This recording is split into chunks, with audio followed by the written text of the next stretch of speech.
kita mengadakan podcast yang berjudul Ngobrol Santai.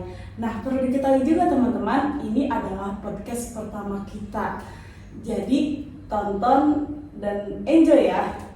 Nah, kali ini saya ingin menjadikan obrolan ini semi kajian gitu teman-teman. Semi kajian itu gimana maksudnya? Kan kalau kajian kita biasanya sepaneng gitu kan, kayak fokus banget, takut bosen, jadi kita jadikan semi kajian aja di sini. Nah, sebelum kita masuk ke semi kajian, saya ingin menjelaskan dulu. Saya ini adalah mahasiswi dari UIN Sultan Maulana Hasanuddin Banten, Fakultas Dakwah jurusan Komunikasi Penyiaran Islam. Nah, kebetulan juga saya adalah mahasiswi semester 4. Nah, kali ini saya ingin berkaji bareng bersama teman-teman tentang kitab Tatmainul Qulub, motivasi dan nutrisi rohani.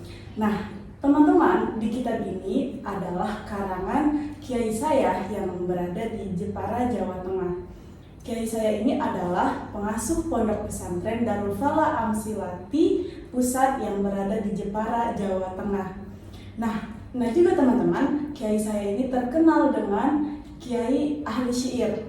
Maksudnya gimana? Jadi kiai saya ini ketika dia membuat kitab, pengarang kitab, beliau menuliskan syiiran-syiiran yang berbahasa Arab, ada bahasa Jawanya juga, kemudian ada bahasa Indonesianya. Nah teman-teman, kalau kayak kita kan nggak ngerti nih bahasa Jawanya Jepara kan beda ya sama Jawa Serang gitu kan. Jadi di kiai saya ini menuliskan bahasa Indonesianya juga di dalam syiirannya. Nah, kitab yang kecil-kecil seperti ini banyak sekali yang sudah dikarang oleh kiai saya. Nah, saya ambil akan kita jadikan kajian di podcast ini adalah tentang Tatmainul Qulub atau motivasi dan nutrisi rohani. Nah, orang-orang seperti kita ini butuh banget kan yang namanya motivasi, bener gak? Benar. Apalagi yang jomblo-jomblo gitu kan, itu sangat butuh banget motivasi gitu kan. Tapi sebenarnya motivasi itu keluar dari diri sendiri, ya nggak sih? Walaupun dari teman-teman, dari pacar, atau dari orang tua memberikan motivasi, tapi kalau diri sendiri belum terbangun untuk memulai sesuatu yang baik atau menjauhkan sesuatu yang kurang baik gitu, kalau kita belum jalan gitu di diri kita ya nggak bakal terlaksana gitu kan. Jadi motivasi sebenarnya dari diri kita. Akan tetapi dengan adanya kajian-kajian atau motivasi dari sekitar itu sedikit membantu kita untuk membangunkan motivasi yang berada di dalam diri kita. Betul gak sih teman-teman? Nah, kita langsung aja ya masuk ke materi yang pertama di dalam kitab Tatmainul Qulub ini. Yang pertama ada motivasi, semangatlah. Nah, motivasi semangat itu kayaknya udah sering banget ya didengar dari teman, dari orang tua, dari sekitar gitu. Pasti kalau motivasi yang paling basic gitu kan, semangat gitu, fighting gitu kan, itu paling basic banget. Tapi di sini dibahas juga. Jadi ketika Allah menghendaki hambanya menjadi orang baik, maka Allah akan bangkitkan semangat kita. Jadi bersenanglah kalau kita lagi merasakan semangat.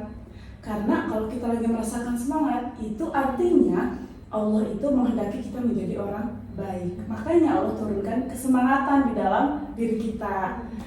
Pernah gak sih ngerasa kayak gitu teman-teman? Kita kayak, ih semangat banget nih gue gitu kan. Nah itu berarti Allah itu lagi menghendaki kita menjadi orang baik gitu. Nah terus di sini juga ada lagi nih, jangan patah semangat. Jangan patah semangat karena ketika Allah menghendaki hambanya kerusakan, maka kita akan dihilangkan kesemangatannya. Ini bahaya banget ya teman-teman kalau kayak kita lagi nggak semangat terus, itu Allah tuh lagi menghendaki kita kerusakan gitu kan. Jadi kalau kita lagi nggak semangat, kita harus merubah diri kita harus mengajak melawan hawa nafsu kita untuk tetap semangat agar Allah menurunkan kebaikan pada kita, agar Allah tidak menurunkan kerusakan pada kita. Karena kalau Allah udah menurunkan kerusakan kepada kita semua, kesemangatan kita yang ada dalam diri kita itu akan diambil oleh Allah gitu teman-teman. Jadi pada intinya kita harus tetap bersemangat dalam melakukan hal apapun gitu. Nah terus dilanjut lagi teman-teman. Materi yang pertama, ikhlas karena Allah.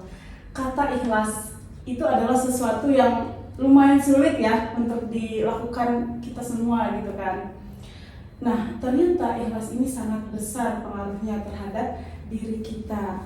Nah, di sini ada contohnya adalah beribadah ikhlas karena Allah. Kita pernah nggak sih ibadah ikhlas karena Allah gitu? Kita harus mengoreksi diri kita, ibadah kita ini sudah ikhlas karena Allah atau karena manusia, atau karena kita ingin melakukan sesuatu, ingin menginginkan sesuatu gitu. Kita harus mengubah dulu kalau kita mau beribadah atau berbuat baik gitu.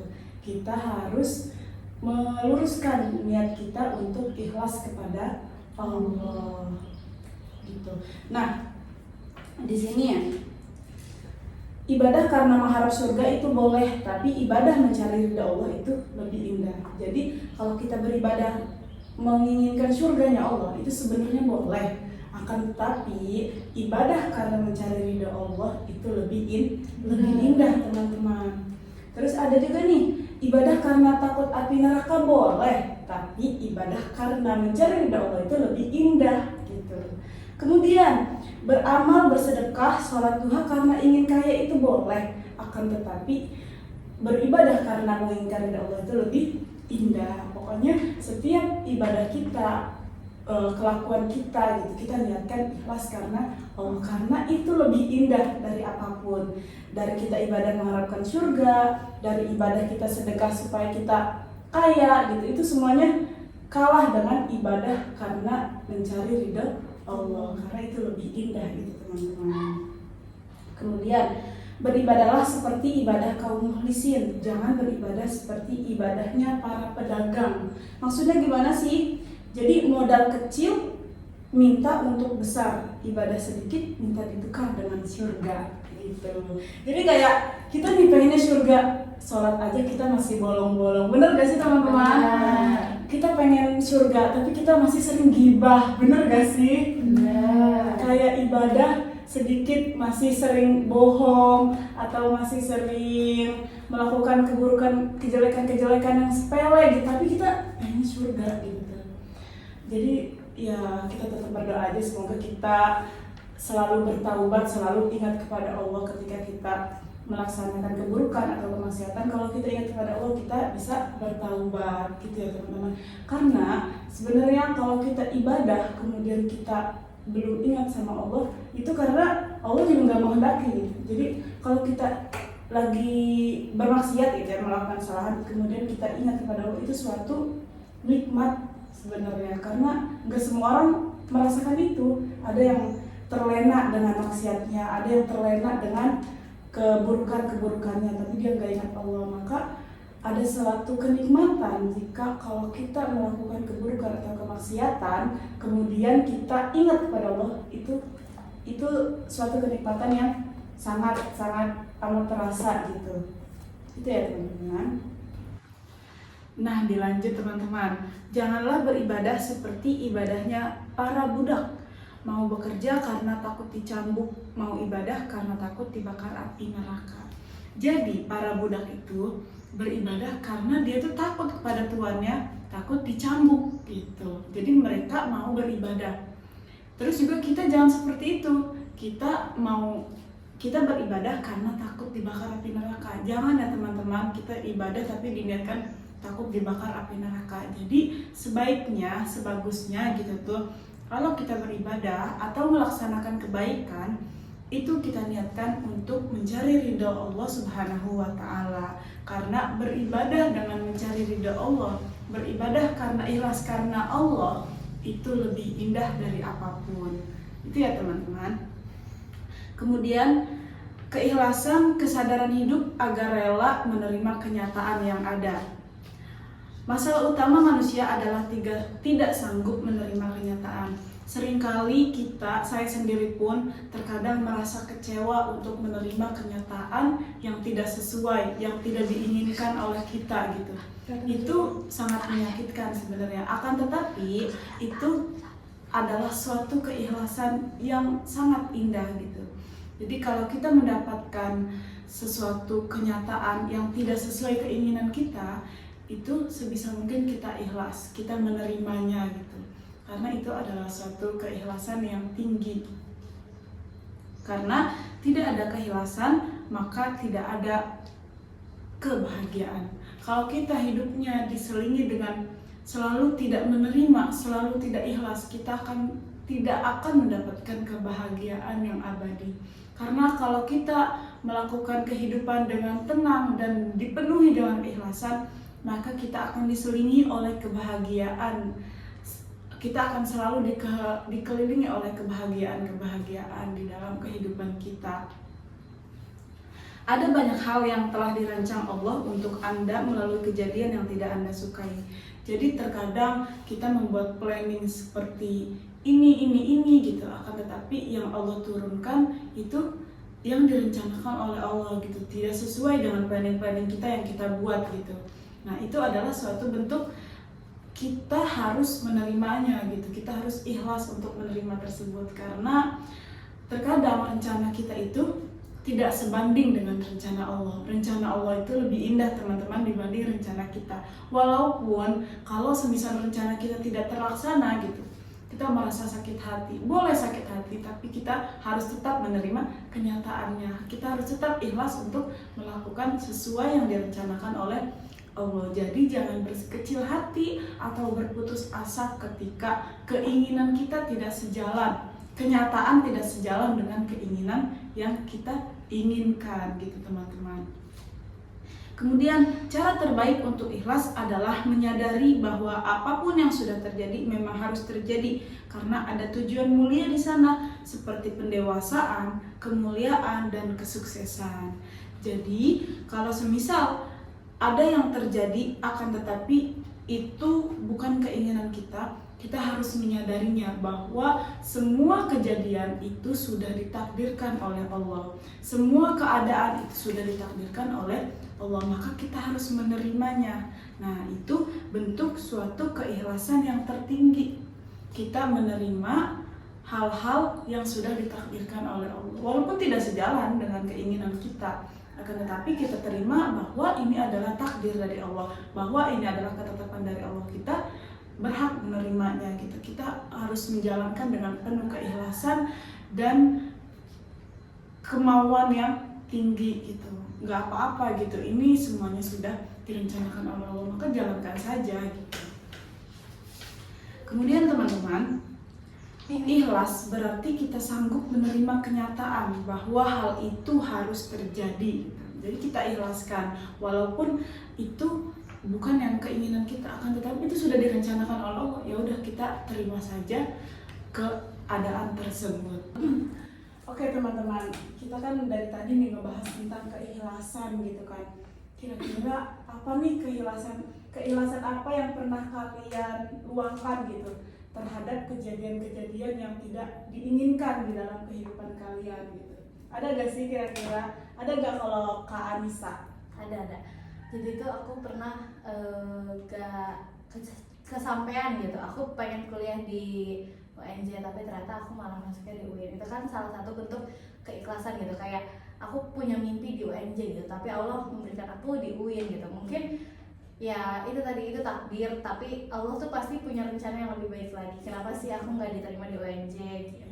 Nah, setelah Kak Anissa tidak keterima di UNJ, Kak Anissa menerima dengan ikhlas ya untuk tetap kuliah di UIN, dan ternyata pasti itu ada hikmahnya. Nah, hikmahnya seperti saat ini nih, kita berkajian bareng. Kalau semisal Kak Anissa tetap di UNJ, kita nggak bakal ketemu. Betul gak sih? Betul. Terus juga berarti itu bentuk suatu keikhlasan teman-teman. Karena apa? Karena Kak Anissa ini tetap menerima walaupun dia nggak keterima di UNJ gitu. Kak Anissa keterima di UIN, dia tetap melaksanakan kuliah dengan baik, dengan rajin, kemudian dengan berinteraksi dengan teman-temannya yang sangat jauh gitu kan ya, dari Jakarta ke Serang gitu kan. Terus juga dengan peradaban yang berbeda tentunya ya, di Jakarta seperti apa, di Serang itu seperti apa gitu kan, sangat berbeda, tapi itu tetap diterima dengan ikhlas oleh Kak Anissa. Itu perlu dicontoh teman-teman. Karena apa? Karena setiap kejadian itu belum tentu akan sesuai yang kita rencanakan. Benar gak sih? Benar. Ada lagi gak kira-kira yang kalian lakukan tapi sebenarnya itu bukan keinginan kalian? Ada gak? Ada. Apakah? Kalau aku ya kan, aku kan pernah dibully ya dulu. Nah, di situ kan kayak itu tuh menguji gitu diri saya tuh, kayak ikhlas gak sih kamu diperlakukan seperti itu? Sebenarnya secara realistis sih enggak, cuma kalau semisalkan kita terus terpuruk sama kata-kata orang itu, kita nggak bakal bertumbuh. Nah dari situ kan banyak banget pelajaran yang aku ambil, kayak aku walaupun aku dibully, sekarang aku bisa menampilkan diriku, kayak skill aku tunjukin. Jadi di situ aku banyak dapat prestasi. Jadi perlahan gitu aku mengikhlaskan perlakuan orang yang buruk itu. Betul juga, kalau semisal terkadang kan itu suatu yang menyakitkan kita kan, seperti bulian atau yang lainnya gitu kan, tapi kita terima gitu, kemudian kita tetap menjalankan dengan penuh ikhlas dan tentu dibantu Allah kan gitu kan, dengan cara yang tidak mungkin gitu kan, kayak kita kan nggak tahu kita kedepannya jadi apa. Dan ternyata seperti Karini nih, ketika dulu ada yang membuli gitu kan, tapi sekarang kan malah jadi tinggi value-nya gitu kan, terus dikenal orang-orang karena suaranya bagus, kemudian cantik gitu kan. Itu teman-teman, kalau misal kita mendapatkan suatu kejadian yang tidak mengenakan diri kita, mengenakan hati kita, kita harus tetap menerimanya dengan ikhlas gitu. Nanti juga akan dibantu oleh Allah, nanti juga Allah akan membantu perjalanan kita karena kita sudah mengikhlaskan suatu kejadian yang Allah tetapkan gitu teman-teman. Nah, jadi kesimpulannya adalah ketika kita mendapatkan sesuatu yang kita tidak inginkan, kita tetap jalankan saja dengan penuh keikhlasan. Karena semua yang terjadi itu sudah ditakdirkan oleh Allah, sudah ditetapkan oleh Allah. Tahu gak sih teman-teman, jodoh kita aja gitu ya, udah ditetapkan oleh Allah sejak zaman ajal. Jadi walaupun kita jomblo nih gitu ya, kita nggak usah bersedih, kita terima aja walaupun. Nah itu pokoknya kita harus menerima suatu ketetapan yang Allah sudah tetapkan walaupun tidak sejalan dengan keinginan kita. Itu ya teman-teman. Mau dilanjut nggak teman-teman? Ini seru banget. Seru banget. Sebelumnya saya ucapkan terima kasih juga kepada para penonton yang sangat cantik ini yang bersedia mendengarkan saya ngobrol gitu ya, ngobrol Islami lah ini, makan mendapat pahala kita di sini. Kita kajian sedikit-sedikit gitu tuh, walaupun nggak terlalu Islami banget gitu kan, kita selingi-selingi dengan humoran gitu biar kita nggak ngantuk, karena ini waktunya berapa teman-teman? 40 menit. Oke, kita harus tetap semangat gitu ya. Terus lanjut aja nggak apa-apa, kita ketawa juga nggak apa-apa karena ini kan metodenya ngobrol santai gitu kan ya, jadi ya santai aja. Mau kalian ngakak juga nggak apa-apa sih, ngakak aja. Terus sebentar teman-teman, kita lanjut di materi tentang kebahagiaan. Nah dari tadi kan kita tentang kekecewaan, kemudian takdir yang tidak sejalan dengan keinginan kita. Sekarang kita beralih ke kebahagiaan. Materi tentang kebahagiaan. Teman-teman perlu diketahui, kebahagiaan bukanlah keberhasilan mendapat sesuatu yang belum kau miliki, melainkan menghargai, mensyukuri, dan menikmati yang sudah kau miliki. Itu hakikat kebahagiaan teman-teman. Jadi bukan berarti kebahagiaan itu akan muncul setelah kesuksesan kita ya. Tidak, karena kebahagiaan itu semisal kita kayak melakukan sesuatu yang belum selesai, tapi kita bisa gitu melaksanakannya, itu juga merupakan suatu kebahagiaan gitu teman-teman.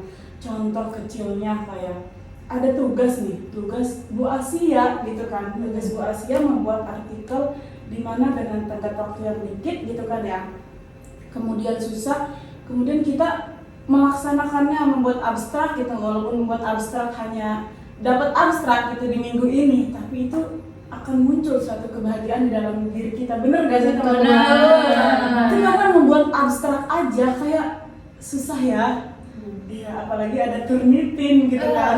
Iya sih. Bener banget, banget. Nah itu adalah suatu kebahagiaan. Jadi walaupun kecil itu ada kebahagiaannya. Contoh lagi, kita lagi lapar nih di kampus, kemudian kita punya uang gitu kan, kemudian kita jajan di kantin. Ketika lapar-laparnya terus kita makan, itu adalah suatu kebahagiaan menurut saya. Karena makanan yang tidak enak pun, yang kurang enak pun gitu ya, kalau kita makan ketika lapar itu muncul suatu kenikmatan yang sangat besar menurut saya. Betul. Kalau kalian kayak mau makan yang enak banget tapi ketika keadaan kenyang, itu tidak terasa nikmat menurut saya sendiri gitu. Bener gak sih teman-teman? Bener. Ya, kadang kalau kita lapar banget, walaupun makanannya asin banget itu terasa enak banget kalau ketika lagi lapar.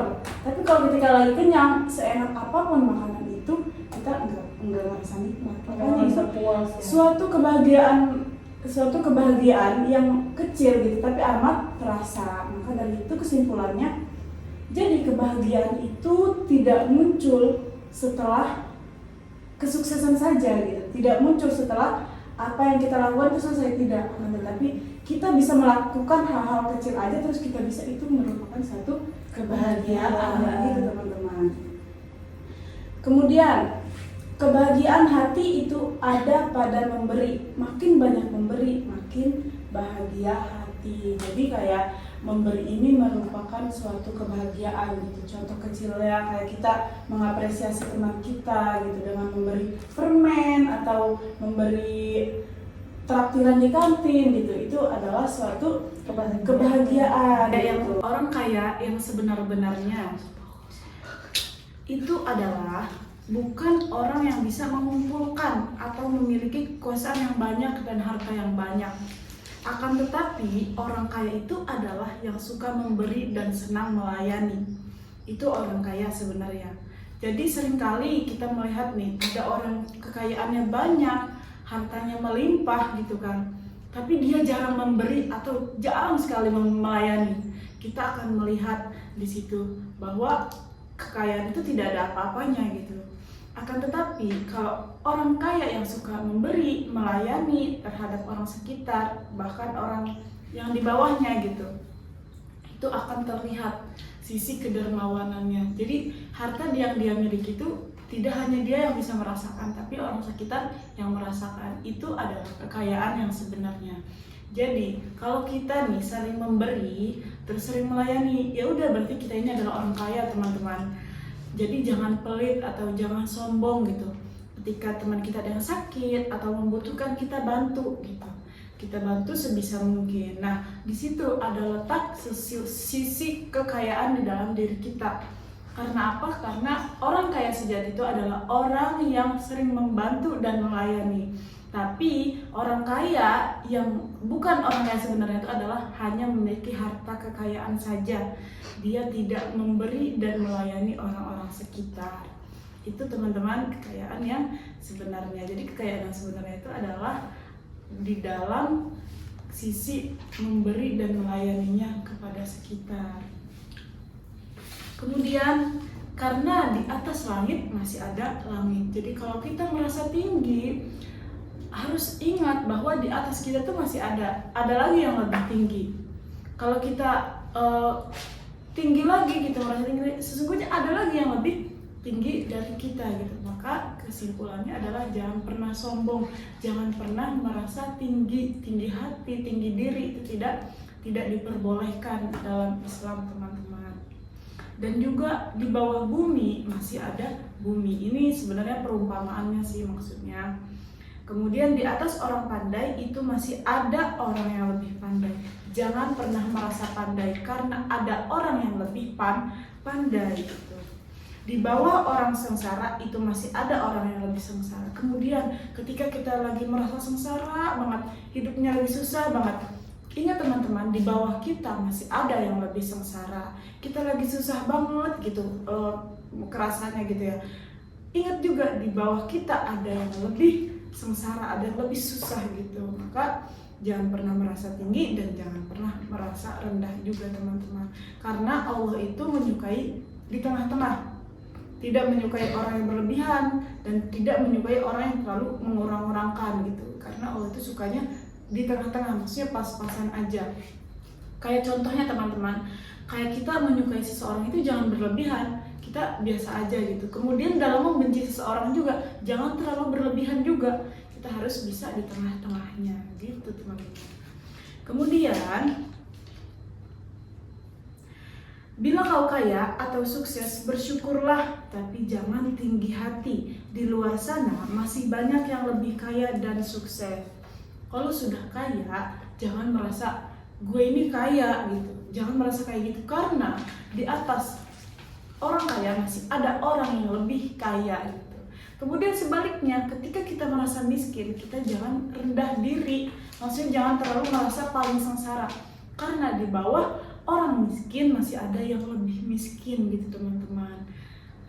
Jadi jangan pernah merasa rendah atau merasa sengsara hidupnya gitu. Kalau kita lagi merasa sengsara, kita lihat aja gitu. Masih banyak orang yang lebih sengsara dari kita. Jadi akan muncul rasa bersyukur dalam diri kita. Kemudian juga kalau kita lagi merasakan kesombongan gitu di dalam diri kita, kita merasa tinggi, kita merasa kaya, kita ingat bahwa kekayaan kita itu tidak apa-apa gitu. Tidak ada apa-apanya, masih banyak orang yang lebih kaya dari kita. Jadi nanti hasilnya dari bersikap seperti itu adalah kita tidak merasa tinggi dan kita tidak merasa rendah, kita ada di tengah-tengah gitu. Itu yang dianjurkan, itu yang diajarkan gitu di dalam agama Islam. Kemudian dalam hal ibadah, lihatlah orang yang lebih atas, yang lebih tekun darimu. Nah, kalau tadi, kalau kita merasa tinggi kekayaannya, maka kita jangan merasa tinggi gitu. Masih ada yang lebih tinggi gitu.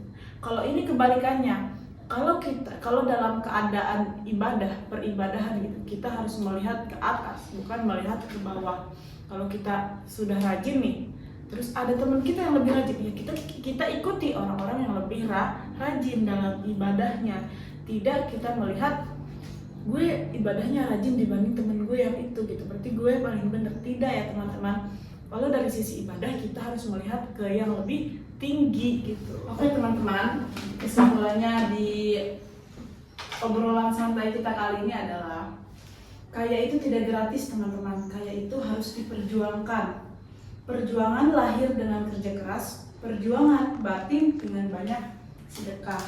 Jadi tadi itu ya, kalau kita pengen menjadi kaya yang sesungguhnya itu adalah kita harus dermawan, melayani orang-orang sekitar. Itu adalah kekayaan yang sesungguhnya, bukan karena kaya harta yang berlimpah gitu, tapi dia tidak bersedekah, itu tidak ada apa-apanya. Kemudian surga itu tidak gratis, surga dikelilingi oleh neraka. Siapapun yang ingin mendapatkan surga harus banyak ibadah, banyak amal, dan mendekatkan diri pada Allah. Jadi jangan sampai kita ibadah mah jarang, berbuat baik mah jarang, tapi kita menginginkan surga. Apa yang akan menjadikan jaminan kalau kamu akan diterima di surga gitu kan? Kalau kita tidak punya ibadah, tidak pernah melakukan kebaikan gitu. Jadi surga itu tidak gratis tentunya teman-teman.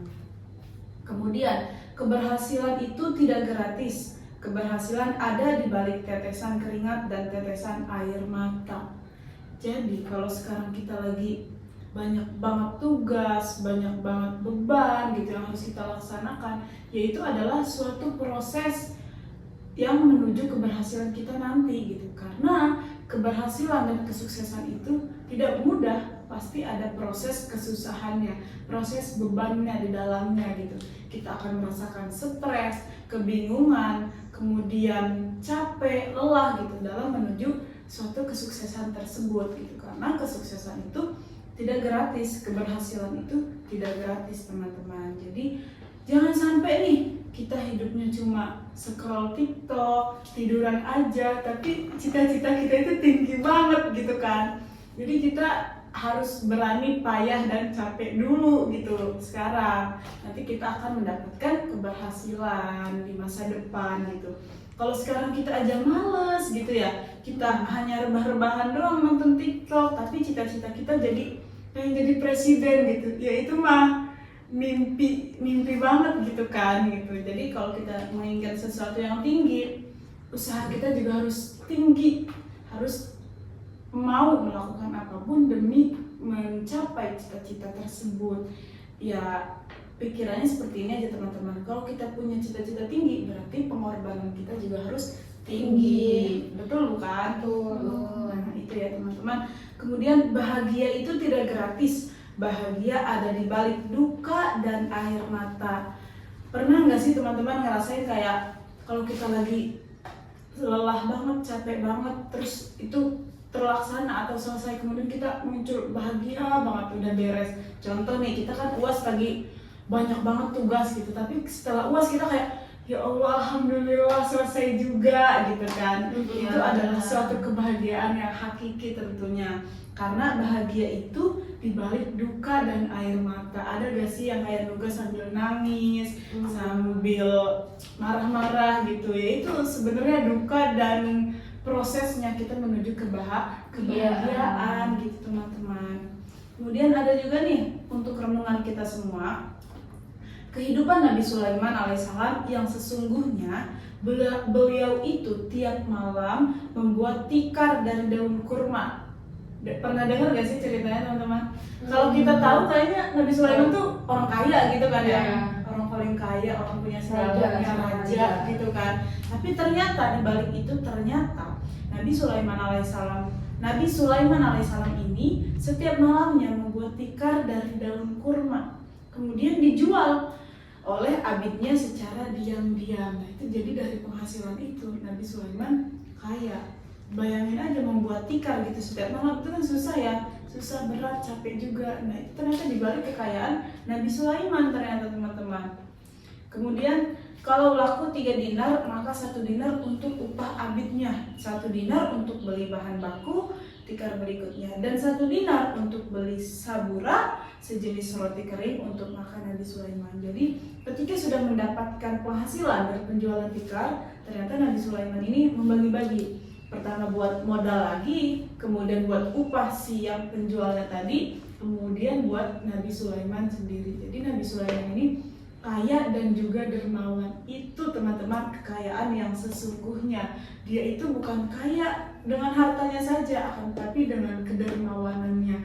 Jadi kekayaan itu bisa dirasakan oleh orang-orang sekitar gitu.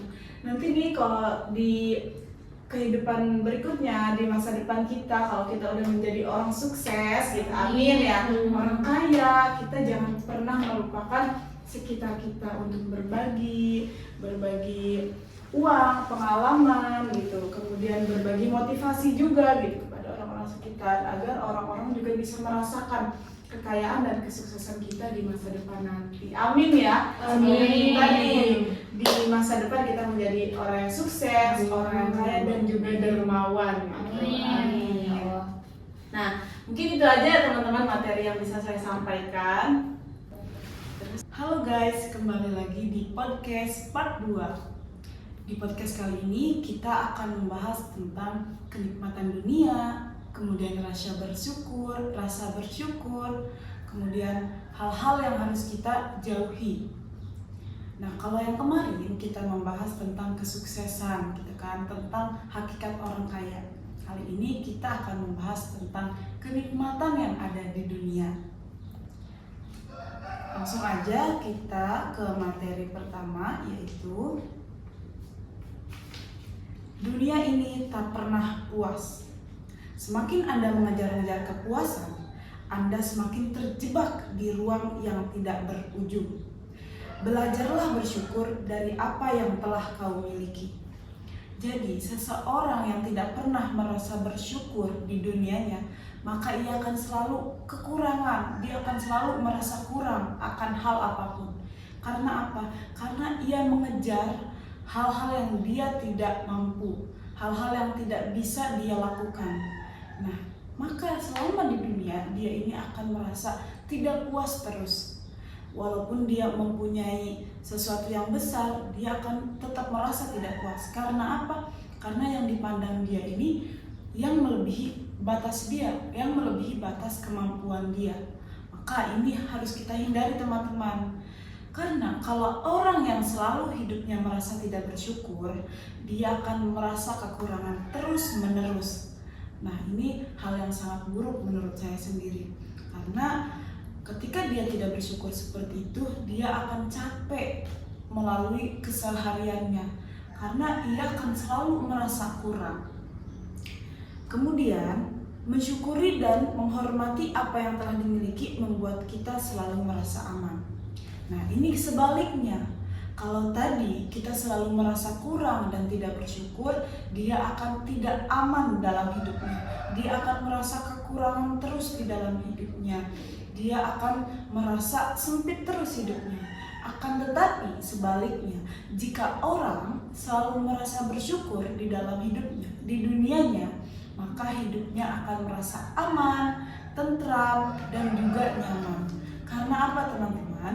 Karena kalau orang sudah bersyukur dengan hal-hal yang dia miliki, dengan apa yang dia miliki, maka hidupnya merasa tenang. Karena apa? Ya karena dia tidak melihat yang dia tidak mampu gitu. Jadi dia akan tetap merasa aman dan tenang.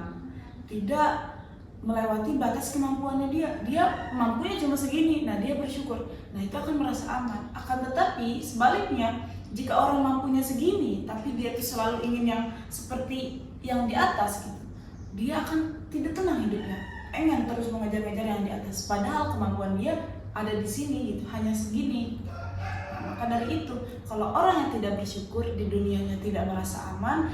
Sebaliknya, kalau orang yang merasa bersyukur terus, maka di kehidupannya dia akan selalu merasa aman, tentram, dan juga nyaman. Nah, ini digarisbawahi teman-teman, kita di dunia ini kita harus mensyukuri apa yang telah kita punya, apa yang kita mampu, apa yang kita miliki. Kita syukuri aja yang itu. Jangan kita melewati batas kemampuan kita. Karena di situ kita akan merasa gelisah dan merasa tidak tenang kalau seperti itu gitu teman-teman ya. Dunia ini tak pernah puas walau dapat sebukit emas. Dunia ini bagai minum air samudra, makin banyak makin dahaga. Nah, seperti tadi teman-teman, kalau kemampuan kita di sini tapi kita merasa kurang terus ingin mencapai yang di sini, kita akan merasa haus. Semakin kita menuju ke yang atas, kita akan merasa haus, semakin haus dan semakin merasa tidak nyaman gitu. Karena kemampuannya hanya ada di sini. Makanya di sini dijelaskan dunia itu tidak pernah puas. Maka kita harus mensyukuri hal-hal kecil yang kita punya, karena itu kemampuan kita.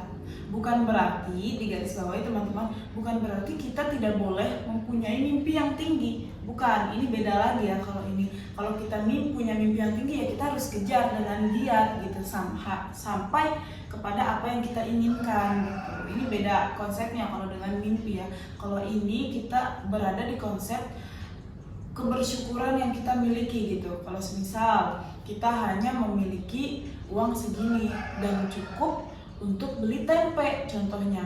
Nah, kita jangan terlalu memaksakan untuk membeli ayam karena harga tempe dan ayam ini sangat berbeda gitu teman-teman, contoh kecilnya ya. Nah, kemudian bila manusia punya satu lembah emas, maka dia akan mencari lembah emas yang lainnya. Nah, ini kiprah manusia sebenarnya. Manusia itu selalu merasa kurang, dan kurang. Dia punya segini, terus dia pengen lagi punya segini, pengen lagi punya segini. Dia akan terus merasa kurang, dan kurang. Itu kiprahnya manusia sebenarnya. Akan tetapi kita harus menjaganya. Kita harus menahan diri gitu dari sifat yang seperti itu. Kita harus lebih bersyukur lagi, dan introspeksi diri di setiap harinya. Nah, bumi cukup untuk kebutuhan penghuninya. Bila apa yang ada di bumi digunakan untuk mencukupi kebutuhan para penghuninya, maka akan lebih dari cukup. Akan tetapi, teman-teman, bila dunia diberikan pada satu orang yang rakus, maka akan kurang. Jadi sebenarnya dunia ini diciptakan sudah pas gitu kepada isi-isi yang ada di dunia. Maksudnya isi-isi yang ada di bumi, maksudnya adalah manusia gitu. Sebenarnya bumi ini udah cukup Allah ciptakannya, ini udah cukup sesuai kemampuan kita gitu. Akan tetapi bumi ini walaupun sebumi gitu ya, seluas dunia ini, kalau orang rakus tetap merasa kurang dan kurang. Nah, ini sifat rakus juga kita harus hindari teman-teman karena tidak baik. Kemudian Allah sengaja membuat dunia penuh dengan kekurangan agar manusia merindukan kampung akhirat, agar manusia tidak mencintai dunia, agar manusia kembali mencintai Allah. Karena pernah ini gak sih teman-teman, pernah dengar gak kata-kata yang Allah tuh suka loh hambanya mengeluh gitu. Allah tuh suka loh hambanya yang sering minta gitu. Nah, ternyata tujuan Allah menciptakan dunia dengan penuh kekurangan ini juga itu gitu, agar manusia itu kembali kepada Allah, agar manusia itu tidak cinta kepada dunia. Karena kalau ada sesuatu yang benar-benar sempurna, kita kan amat mencintai gitu ya, akan sangat mencintai hal itu gitu. Makanya Allah itu menciptakan dunia dengan ketidaksempurnaan agar manusia itu tetap fitrahnya cinta kepada Allah gitu, sang penciptanya gitu. Kemudian juga teman-teman, setelah kekecewaan, setelah kekurangan yang ada di dunia ini, kita kan sering merasa kekecewaan, merasa kecewa dengan hal yang telah kita lakukan tapi tidak sempurna gitu. Nah, ternyata kita harus menyisakan sedikit ruang di hati untuk kecewa. Jadi, quotesnya adalah, catat nih, bisa dicatat. Sisakan sedikit ruang di hatimu untuk kecewa. Maka dari itu, kalau kita lagi menjalankan suatu tugas atau planning gitu ya, kita harus menyisakan juga teman-teman untuk ruang kecewa. Karena apa? Karena kalau kita tidak menciptakan ruang kecewa di dalam diri kita, kita akan merasa kecewanya banget.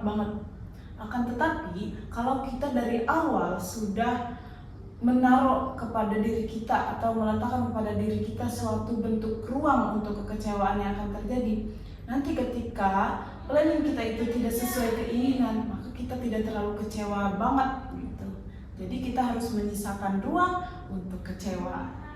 Allah punya rencana, manusia punya rencana, tapi rencana Allah yang pasti akan berlaku. Itu teman-teman yang perlu digarisbawahi. Kita punya rencana, tapi Allah juga punya rencana, dan sebaik-baiknya rencana itu punya Allah.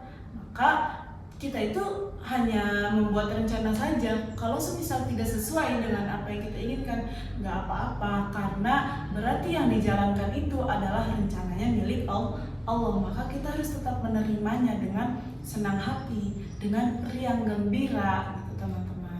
Nah, mungkin materi dari kitab Tatmainul Qulub ini sampai di sini. Kesimpulannya adalah kita jangan pernah mencintai dunia dengan berlebihan, karena dunia ini tempat hina, karena dunia ini tempatnya ketidaksempurnaan, karena kesempurnaan itu adanya di akhirat nanti. Mungkin cukup sekian dari saya, kurang lebihnya mohon maaf. Semoga kita bisa ketemu di podcast part 3 nanti. Kurang lebihnya mohon maaf. Wassalamualaikum warahmatullahi wabarakatuh.